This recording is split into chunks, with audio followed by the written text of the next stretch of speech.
Hello, who am I here with? Silas Rodriguez. How's your day today, Silas? I'm doing pretty good.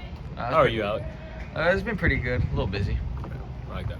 Today we're going to be talking about chastity and dating and how society affects chastity. What does chastity mean to you?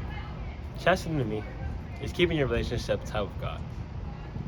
People in our society or in our high school have relationships with, their significant other. And they go through things that married couples would go through. Mm.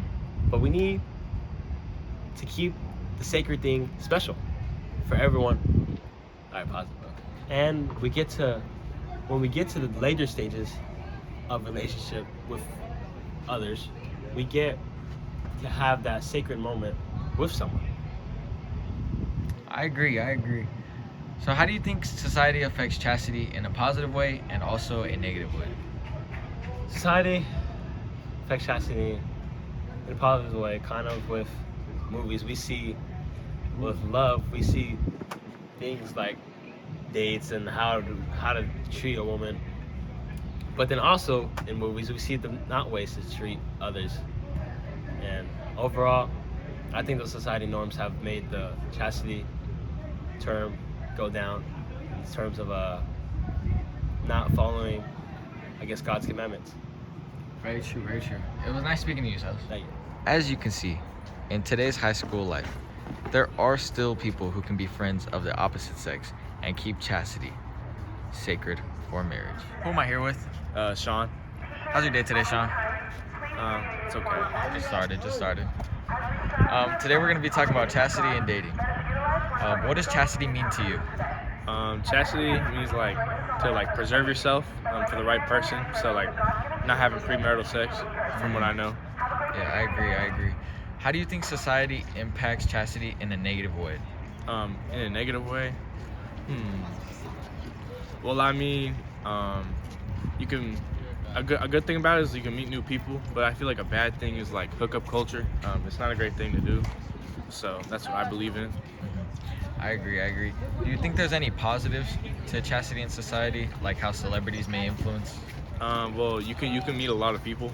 I think that's pretty good. If you want to get into a relationship, it's really easy too. I feel like so. Yeah, it's much easier with society today. Yeah. Thank you for your time, Sean.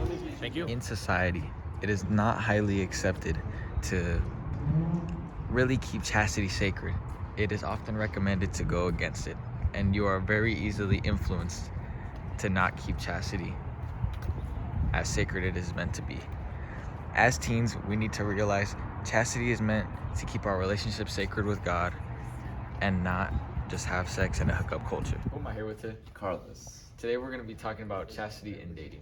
All right. What does chastity mean to you? So chastity, in my opinion, is something that someone has to choose for themselves, and even though it might be hard or a personal battle within us, the world around, that may influence us in a different way, it's having enough strength to save yourself for the right person who ultimately deserves it in a world where not a lot of people do. I agree. How do you think society influences chastity in a positive way, That's a really hard if any? to find. Yeah, I mean, it just has to depend on your whatever side of the media that you look at. Like, I feel like a lot of things nowadays, especially pop culture, tend to do the opposite. So if you look at pop culture and do the opposite of that, there's a positive right there. What are some negatives you think society? I think just how everything is portrayed, that everyone can just go around changing partners super fast, or just like it's presented like when you guys go to college, like all the frat parties and stuff, like you can do whatever you want and there's no repercussions just because it's college. But I think you should still have your own moral standpoint. I agree.